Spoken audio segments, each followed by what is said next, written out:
Bonjour, voilà. Nous sommes en direct de la mairie de Beaufort-en-Anjou. J'espère que vous allez bien. J'espère que nous avons des auditeurs et... Ah, voilà, ça fonctionne. J'espère que vous m'entendez. Voilà.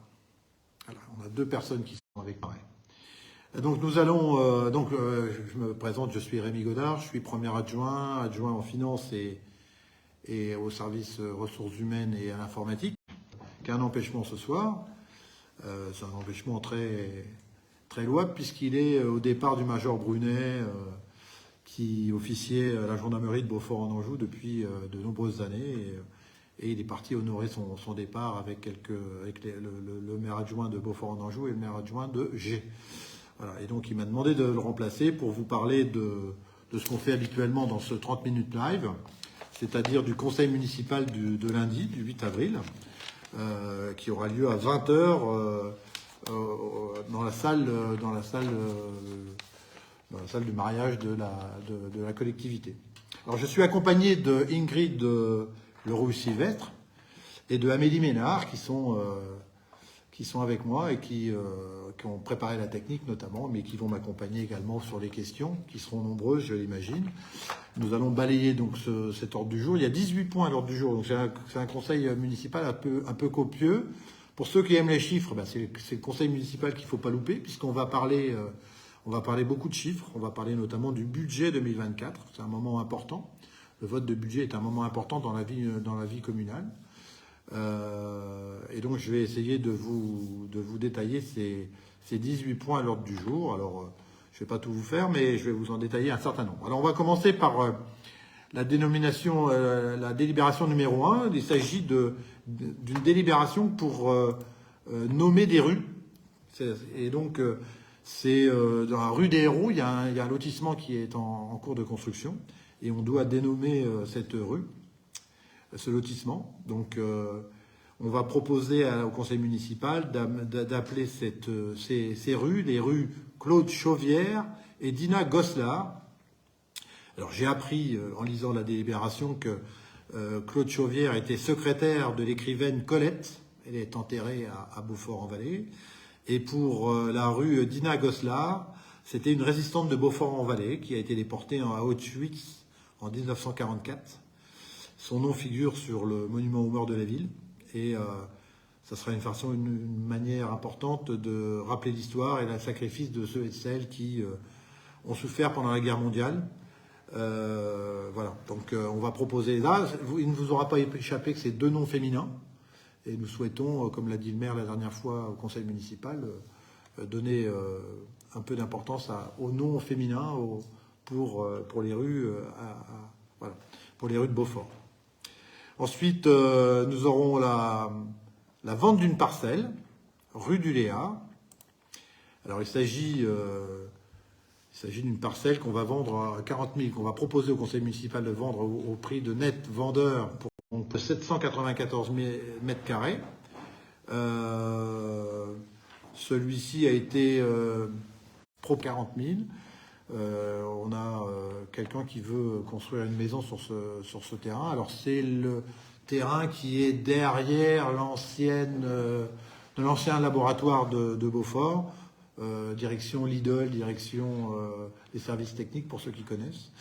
Et donc c'est un joli terrain qui sera bien, qui ne sert pas aujourd'hui à la collectivité et qui va nous permettre, je vous en reparlerai tout à l'heure, d'ajuster le budget. Voilà. Ensuite, on va rentrer de plein pied dans le budget communal, mais on va d'abord voter le compte administratif de la collectivité. Alors, c'est quoi le compte administratif? C'est en clair, c'est le budget. On en a parlé la fois dernière dans le débat d'orientation budgétaire. C'est la photographie de l'état de l'art des comptes de la commune. Voilà. Donc on va proposer au conseil municipal de voter ce document. Qu'est-ce qu'il dit? Il dit qu'en 2023, on a fait un résultat de 115 000 euros, ce qui nous a permis d'être positif. On avait imaginé être négatif, mais vous le savez, nous avons dû augmenter de façon trop importante les impôts. en 2023 à hauteur de 700 000 euros. Et si vous faites un calcul tout simple, hein, ben vous verrez que si vous regarderez que si on a fait un résultat de 115 000 euros, si on n'avait pas eu ces 115 000 euros, ces 700 000 euros supplémentaires, eh bien, on aurait eu un résultat négatif. Et qui dit résultat négatif, vous savez que c'est parfaitement interdit au terme de la loi. Et si on avait eu ce résultat négatif, eh bien, nous serions aujourd'hui sous la tutelle de l'État en termes pour la collectivité, ce qui n'est pas acceptable. Et donc aujourd'hui, nous sommes à un résultat de 115 000 euros. Avec deux choses importantes à dire, c'est que les budgets du compte 012, qui sont les budgets de la masse salariale, ben, ont été respectés. Non seulement ils ont été respectés, mais on a dépensé la totalité de l'enveloppe moins 60 000 euros. Ça veut dire qu'on a bien géré cette enveloppe. Alors ça a nécessité des grands sacrifices parce qu'on a renoncé à un certain nombre de choses, à recruter des agents, on a repoussé quelquefois des recrutements, mais il fallait en passer par là, il fallait que le budget soit géré de cette façon-là. Donc pour ce budget-là, il a été parfaitement maîtrisé. Ensuite, on a un deuxième budget, c'est le budget de fonctionnement, qui est un budget là aussi très très important, puisque c'est là où se dépense un peu moins de 4 millions d'euros. Et là aussi, il a été parfaitement respecté, à quelques euros près, sans dépassement, ce qui nous a permis, ces deux résultats, d'avoir un résultat comptable bien meilleur qu'espéré. Et c'est plutôt valorisant. Je dois remercier les adjoints, monsieur le maire d'abord, les adjoints, mais aussi les agents communaux qui ont joué le jeu. C'est difficile de faire aussi bien avec moins d'argent. Mais c'est notre dure réalité. On va renouveler cette opération en 2024. Je vous en parlerai un peu plus tard. Voilà ce que je peux vous dire. Je détaillerai bien entendu ce compte de gestion au conseil municipal. Vous pouvez poser les questions que vous voulez pour l'instant. Est-ce qu'il y a des questions pour l'instant? Pas de questions, donc je dois être très très clair. Et donc je détaillerai ces choses. Ensuite, on votera la délibération numéro 4, le budget, le compte administratif également, mais cette fois-ci pour la commune de G, le compte de gestion de la commune de G. Donc on fera la même chose. Donc pour G, ce qu'il faut noter, c'est que pour 2023, c'était la dernière année où on avait une échéance d'emprunt pour le bâtiment qui abrite le restaurant aujourd'hui. Et donc nous aurons probablement une suppression de ce budget annexe pour 2025. Et par contre, on devra suivre ce budget de façon quand même à vous rendre compte de comment fonctionne la commune de G sur la partie budgétaire. Voilà. Alors ensuite, quand on vote ces genres de choses, ensuite on a l'affectation budgétaire. Et il nous faut affecter les résultats. Alors c'est parfaitement comptable. C'est pas l'opération la plus simple à expliquer ayant un conseil municipal ou un bureau municipal. Pour un particulier, c'est assez simple. Vous avez des recettes, vous avez des dépenses, il vous reste de l'argent. Qu'est-ce que vous en faites? Soit vous l'investissez, soit vous le placez sur votre livret de caisse d'épargne, soit vous l'investissez, soit vous thésaurisez. Voilà, vous avez ces choix-là. Pour une commune, c'est la même chose. On doit affecter ces résultats soit à du fonctionnement, soit à de l'investissement. Le résultat de 115 000 euros, c'est un résultat sympathique, mais il est extrêmement faible pour la commune de Beaufort. Notre résultat devrait être entre 400 000 euros minimum et 1 million d'euros. C'est ce qui se pratique je lis les comptes rendus dans les journaux. C'est en ce moment, vous regarderez dans les journaux locaux. Une commune comme Segré, par exemple, a fait plus d'1,9 million de résultats, c'est-à-dire qu'ils ont affecté une grande partie en investissement et une partie en fonctionnement. Nous, la commune de Beaufort, on n'a pas vraiment ce choix-là, puisqu'on va tout affecter en fonctionnement, parce que la somme est tellement dérisoire qu'il nous faut reconstituer des réserves pour la trésorerie, pour payer les salaires, et d'avoir une marge sur les délais de 30 jours, 31 jours très exactement, plutôt que 19 jours aujourd'hui. On a 19 jours de trésorerie, il nous en faudrait, la minimum c'est entre 30 et 180 jours, donc on est à 31 à la fin de l'année. Bon, c'est mieux que 19, mais on est encore très très loin d'avoir une trésorerie qui nous permet d'être à l'aise sur la comptabilité. Donc on va affecter les résultats, on va tout affecter sur la partie, comme je vous l'ai dit, fonctionnement, hein, et puis voilà. Donc voilà les. Alors et puis ensuite, donc c'est la même chose pour le budget communal de G. Ensuite, nous aurons un document obligatoire qui est le document de vous présenter tout ce qu'on a vendu dans l'année. Donc on a un tableau, hein, ça nous permet de vous dire, de tenir au courant les administrés de ce qui a été réalisé en termes de vente pour l'année écoulée. Donc vous avez un tableau qui sera présenté au conseil municipal. On a vendu un certain nombre de biens. On en a parlé tout au long de l'année 2023. On a vendu un immeuble, le terrain 280 000 euros, où aujourd'hui qui est en construction. Les constructions battent son plein, hein, c'est en face de la Poissonnière. Donc pour 280 000 euros. On a vendu le terrain rue des Tisserands pour 50 000 euros. On a vendu au syndicat mixte un hangar pour 80 000 euros. Et puis le restaurant et la maison qui était dessus pour 45 000 euros. Donc tout ça, c'est dans le budget 2023. Donc on a réalisé ce qu'on avait dit, c'est-à-dire mettre en œuvre une politique de vente de biens non essentiels pour la collectivité, de façon à avoir des résultats, avoir un peu de subside pour faire fonctionner le budget pour pas être négatif, première chose. Deuxième chose, pour avoir un moins d'entretien sur ces bâtiments ou sur ces terrains. Et troisième chose, pour ne pas avoir de taxes, d'assurances, de visites pour tous ces bâtiments qui nous coûtent cher. Et donc on réduit la dépense concernant ces bâtiments. Donc voilà la politique qu'on mène sur toutes les ventes de la commune, et on va continuer en 2024 à appliquer cette même politique. Alors ensuite, donc vous avez toujours pas de questions, c'est clair, donc je suis ravi que pour l'instant ma présentation convienne. Il est 19h13, nous continuons, on a encore à peu près un petit quart d'heure à consacrer à ça, un bon quart d'heure. Alors je suis sur cette partie-là. Hop, l'affectation c'est fait. Ensuite, vous avez ce qu'on appelle la fongibilité.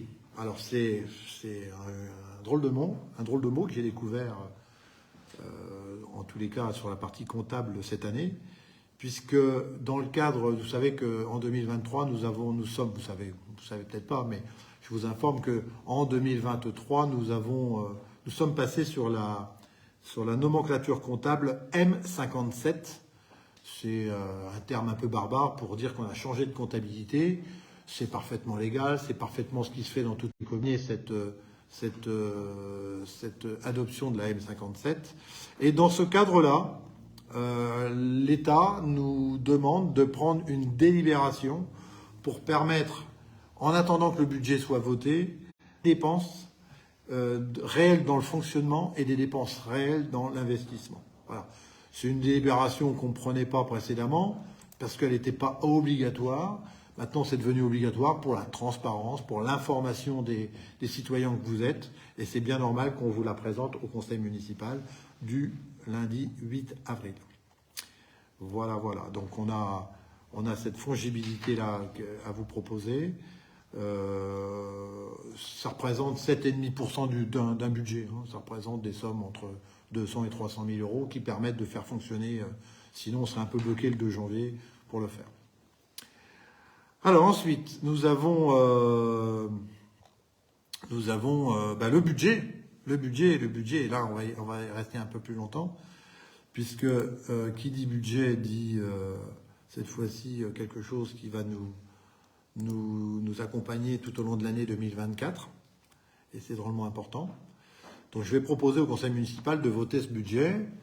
C'est un budget, comment je vais vous dire ? C'est un budget d'abord qui part d'un bon pied, puisque je pensais qu'on serait négatif en 2023, ce n'est pas le cas, donc Ça, c'est plutôt la bonne nouvelle de la journée, même si on sait que c'est insuffisant de ces 155 000 euros de résultats. On part sur des grands principes. Le premier, c'est qu'il n'y aura pas d'augmentation d'impôts en 2024. L'augmentation qu'on a dû vous proposer et vous imposer en 2023 a été suffisamment forte. Et donc nous ferons sans augmentation d'impôts en 2024. Voilà. Malgré les hausses de l'électricité, des fluides, de l'inflation, des taux d'intérêt continuent, on va se débrouiller avec ce qu'on a pour le faire. On a réussi à le faire en 2023, on réussira à le faire en 2024. Donc voilà, ça c'est la première chose. Ensuite, nous resterons comme l'année passée dans le domaine des dépenses contraintes, tout en maintenant un service de qualité, le meilleur possible. Dépenses contraintes, ça veut dire qu'on ne peut pas investir beaucoup, on ne peut pas faire tout ce qu'on avait imaginé de faire, parce qu'on a des contraintes budgétaires. Tant qu'on aura cette masse d'intérêt, de capital à rembourser sur la dette, on est un peu prisonnier de cette enveloppe qui est au-dessus de nous. Prochaine éclaircie 2026, mais ça ne nous empêche pas de travailler, ça ne nous empêche pas de faire beaucoup de choses, mais pas des choses qu'on aurait voulu mettre en place dans le programme tel qu'on vous l'avait annoncé. Mais vous le savez, il n'y a rien de nouveau dans cette situation. Nos objectifs donc seront les suivants. Il nous faudra améliorer notre capacité d'autofinancement brut à hauteur de 1 200 000 euros. C'est quoi la capacité d'autofinancement brut? C'est dépenses moins recettes. C'est la somme qui doit nous permettre de pouvoir payer capital et intérêt de la dette. Donc 1,2 million, c'est la somme qu'on a à payer à peu près tous les ans, donc un peu moins en 2024, mais quand même, c'est cette somme-là qu'il nous faudrait mettre en place. Il nous faudra doubler notre capacité d'autofinancement net, c'est-à-dire que les 115 000 euros qu'on a gagnés en 2023, j'aimerais bien qu'ils passent à 230, 300 000 euros en 2024. Ça serait un excellent résultat pour la commune. Ça voudrait dire que pour la deuxième année consécutive, nous aurions des résultats nets. Et c'est ce qu'attend l'État de la commune de Beaufort-en-Anjou, qu'elle fonctionne sans avoir besoin d'artifice comptable. Il nous faut redresser notre niveau de trésorerie. Il était à 19 jours en 2023, il est à 31 jours en 2024. Il faut qu'il soit encore meilleur à la fin de l'année 2024. Hein, donc pour ça, il nous faut avoir des résultats meilleurs. Il nous faut de nouveau, pour la deuxième année consécutive, tenir les budgets masse salariale et fonctionnement. C'est important parce que c'est les deux grosses enveloppes. Et si on maintient ces deux choses-là, on est sûr d'avoir de bons résultats. Alors ça veut dire quoi? Ça veut dire que pour le fonctionnement, par exemple, il faut imaginer, on a fait des budgets avec les équipes de la mairie, avec les adjoints, que je remercie, avec monsieur le maire qui était présent à toutes les rencontres, avec les agents, les chefs de service, pour déterminer et faire des coupes sombres toujours dans les fonctionnements. On a donc réduit un certain nombre de choses. On a gardé l'essentiel, on a repoussé certaines choses, on travaille différemment, on est en train de travailler sur tous les postes. On découvre des économies, des gisements d'économies, tant mieux. Hein, il y en a qui viendront dans le prochain conseil municipal au mois de mai. Hein, par exemple, sur la partie ménage, on est en train de travailler cette partie-là. Donc de façon à pouvoir faire des économies, parce que c'est comme ça qu'on va arriver à redresser les comptes de la commune. Sur la masse salariale, c'est la même chose. On a augmenté un peu la masse salariale parce que le point va augmenter, parce que il y a des promotions, parce qu'il y a un certain nombre de choses. Mais il n'est pas question pour nous d'embaucher en masse de façon à tenir cette masse salariale qui est importante pour la commune. On recherche des recettes nouvelles. Je vous en parlerai un peu plus tard au conseil municipal. Voilà pour les choses. Donc voilà ce qu'on votera. Alors dans le conseil municipal, on a un tableau qu'on vous présentera sur les indemnités des élus. C'est parfaitement légal, hein, c'est obligatoire. Donc chacun saura ce que chaque élu va toucher, non seulement au sein du conseil municipal de Beaufort-en-Anjou, mais aussi au sein, quand il a des délégations, comment dirais-je, des responsabilités au sein de la Comcom, par exemple. Eh bien, il y a une transparence totale sur la partie des indemnités versées pour les adjoints de 2023. Et donc vous retrouverez dans ce tableau-là des rémunérations pour l'équipe précédente, hein, puisque les élections ont eu lieu le 28 janvier 2023. Donc il y a 28 jours avec une équipe et puis le reste avec l'autre équipe. Voilà. Quand on regarde le budget, on s'aperçoit que on dépense de l'argent, et on a fait une présentation qui vous dit que les services généraux, on dépense 37% du budget, 16% pour les services techniques, 19% pour la jeunesse et le sport, la culture c'est 6%, les fluides, on les a mis en exergue, c'est 17%, c'est énorme. Et ensuite, il y a le pôle social 3% et le centre social 2%. Donc on a essayé de vous mettre ça. Hein. Donc je vous l'ai dit, l'augmentation, il n'y aura pas d'augmentation d'impôt de la commune. Par contre, les bases, elles, sont revalorisées, c'est l'État qui nous l'impose. J'ai préparé un budget, parce qu'on prépare un budget au mois de décembre, septembre, octobre, novembre, décembre, donc 3 ou 4 mois pour préparer le budget. Et on avait mis une augmentation de 3,50 et les bases ont augmenté de 3,90. Hein. Donc voilà ce qu'on a mis. Donc il y aura une augmentation, mais qui va nous permettre normalement de compenser l'inflation. C'est à peu près ça. Ensuite, on retrouvera tous les éléments propres à un budget. On regardera les dotations. Je vous parlerai de la dette, évidemment, puisque c'est notre point faible dans cette commune. Hein. C'est la dette. On a la chance d'avoir beaucoup d'équipements, mais il faut maintenant les rembourser. Donc l'encours de la dette par habitant s'élève à 1364 €. Il était de 1320 € en 2023. Ça a augmenté. Pourquoi ? Parce que vous vous souvenez qu'on a remboursé un prêt dit toxique et il y avait une pénalité de remboursement dedans, donc ça augmente la dette. Mais le taux est à 3,65 et on n'a plus maintenant une dette avec un taux d'intérêt à 12%, donc on va gagner de l'autre côté. La moyenne par habitant de l'endettement, il est de 634 € en 2022. Et en 2023, il est de 600 €. Donc c'est en train de baisser gentiment, mais c'est beaucoup par rapport à d'autres communes. Et notre ratio de désendettement, il est passé de 9 ans à 8 mois à 8 ans et 3 mois. Donc c'est en train de baisser là aussi, c'est plutôt bien. Et donc le deuxième annonce que je vous fais, c'est que nous ne ferons pas d'augmentation d'impôts, mais pas d'emprunt non plus en 2024. Donc l'objectif pour nous, c'est d'abord d'assainir les communes avant de se lancer pour faire de nouveaux emprunts. D'ailleurs, ça serait pas raisonnable. Et d'ailleurs, je suis même pas sûr qu'on ait l'accord des banques, peut-être, mais pour pouvoir faire des nouveaux emprunts, il faut être en capacité de rembourser cet emprunt.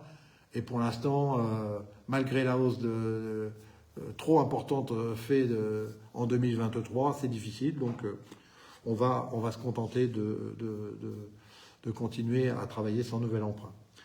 Donc vous aurez, voilà ce que je peux vous dire. On n'est plus maintenant qu'à 22% d'emprunt à taux révisable. On était à 40% l'année dernière. Donc on a baissé. Mais pas mal d'emprunts à taux révisable. Et notamment, un qui me préoccupe, c'est celui de la gendarmerie. Hein, puisqu'il est indexé sur l'Euribor, et l'Euribor est haut aujourd'hui. Et la SCI, aujourd'hui, on a un taux d'intérêt qui est de 4,62.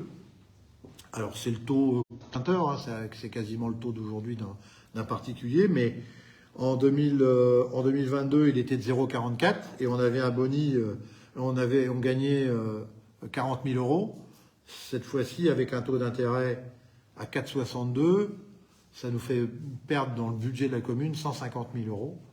Donc c'est pas rien, 150 000 €, ça se trouve pas aussi simplement. Hein, et donc, je suis un peu préoccupé par ce prêt. Et donc, on est en train de regarder comment on pourrait imaginer les choses. Voilà. Donc, voilà ce que je peux vous dire sur le budget 2024. Des dépenses contraintes, des recettes qu'on va suivre de toute façon, de façon forte. Et puis, une gestion importante pour la collectivité. Parce qu'il n'y a que comme ça qu'on arrivera à sortir de la situation dans laquelle on est. mais on va arriver en 2024 à sortir un résultat, j'imagine, positif. C'est ce qu'il faut retenir. Voilà. Donc voilà pour la partie budgétaire. Ensuite, on a comment dirais-je, des sujets importants. On a un projet éducatif du territoire à présenter. Donc là, les équipes ont travaillé avec Marie-Vonne Maignan et Régis Prudhomme sur cette thématique. C'est une thématique importante parce que ça concerne nos gosses, hein, tout simplement, hein, et c'est important de pouvoir en discuter au conseil municipal.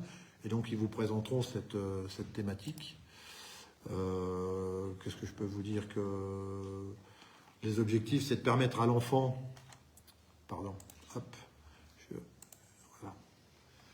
Alors, c'est de permettre à l'enfant ou aux jeunes de s'exprimer et d'agir au sein d'un groupe, de mettre la coéducation au cœur des projets, de permettre aux acteurs éducatifs du territoire de se connaître pour bien communiquer, et permettre à l'enfant jeune de comprendre le monde qui l'entoure pour bien y vivre. Voilà, donc c'est de ça dont on parlera au conseil municipal. Voilà, voilà. Ensuite, nous avons un point sur l'attribution des subventions aux associations. C'est Bénédicte Penn qui présentera ce rapport. Donc, on parlera des subventions... de toutes les subventions, non, pas de toutes, c'est toutes les subventions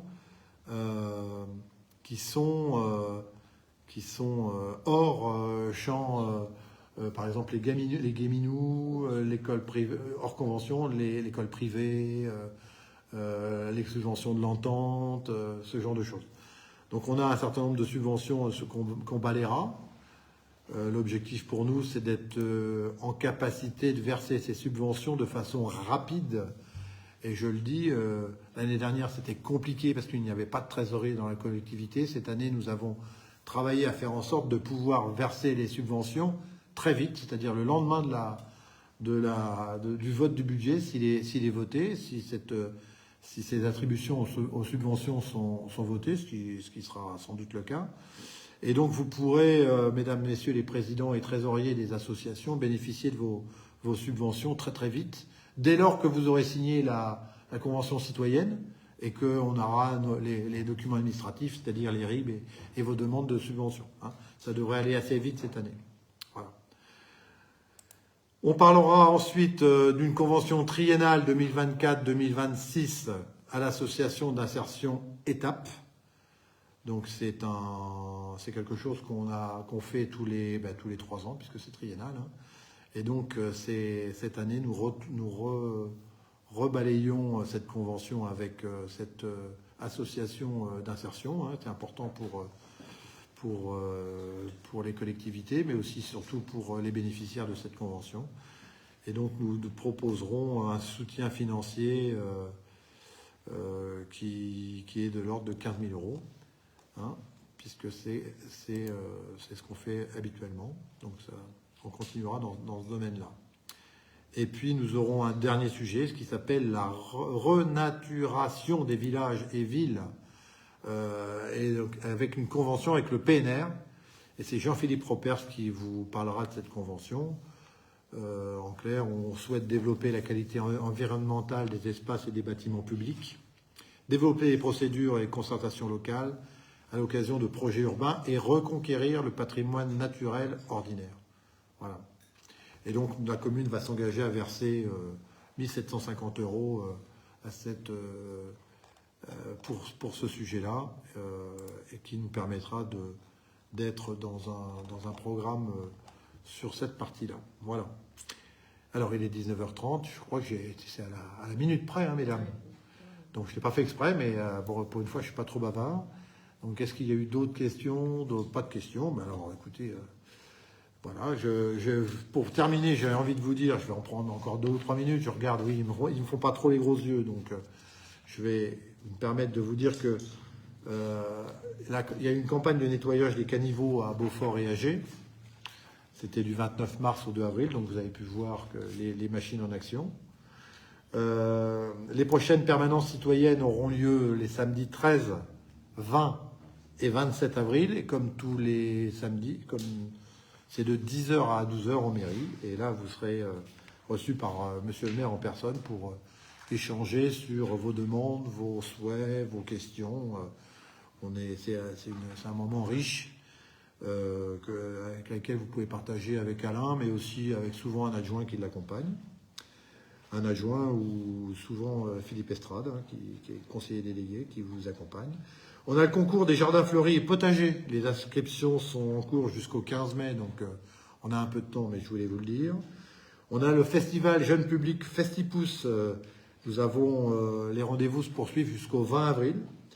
Donc il reste quelques passes pour l'atelier graphisme du 10 avril et les 2 concerts du 13 et du 17 avril. Donc ça, c'est Benoît Baudry qui vous en parlera. Le questionnaire habitant réflexion d'un projet cinéma-théâtre à Beaufort-en-Anjou a connu un grand succès, 681 réponses. C'est beaucoup, donc c'est bien. Merci à tous pour votre participation. Benoît vous en dira plus. Retenez une date sympa, c'est le concert des Rock les Orgues, le vendredi 26 avril, dans l'église Notre-Dame à 21h. Un concert rock dans l'église, ça sera un peu innovant. J'imagine que c'est pas tous les jours qu'il y a ce type de concert dans l'église Notre-Dame. Le musée Joseph Denet ouvre ses portes au public le mercredi 17 avril. Ça y est, la saison démarre. Donc on va avoir le plaisir de revoir et des enfants et des adultes dans ce joli musée. Plus de 80 personnes étaient présentes à la réunion publique pour parler du passage associatif de l'organisme qui s'appelle Toile de Graines pour le début d'année 2025. Pour 2025, donc voilà, les travaux sont lancés. 80 personnes, ça veut dire qu'on est en train de vouloir constituer une association qui serait à la tête de cette toile de graines. Voilà, c'est donc Frédéric Doisy qui pilote le projet. On a une journée du végétal, cette fois-ci c'est le 21 avril de 9h à 18h, plage Jeanne de Laval, c'est un dimanche.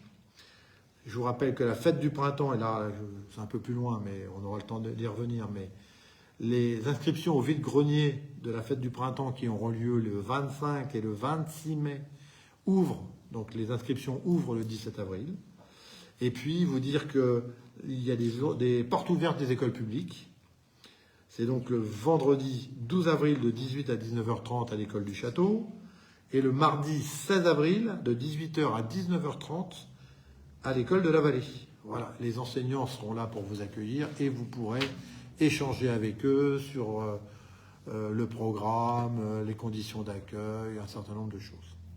Voilà ce que je voulais vous dire en complément du conseil municipal. Et puis si je n'ai pas de questions supplémentaires, c'est-à-dire pas de questions, et bien ça veut dire que nous avons parfaitement réussi. Donc je remercie Ingrid et Amélie de m'avoir accompagné. Et puis Manon, il y a Manon aussi qui est là avec nous. Margot qui est là avec nous. Et puis je vous souhaite donc un excellent week-end. Je crois qu'il va faire très très beau demain. Et puis dimanche, ça pourrait se gâter, mais nous verrons ça, on en parlera un peu plus tard. Voilà. Excellent. Et puis à très bientôt au conseil municipal de nos prochaines rencontres sur Facebook. À bientôt. Au revoir.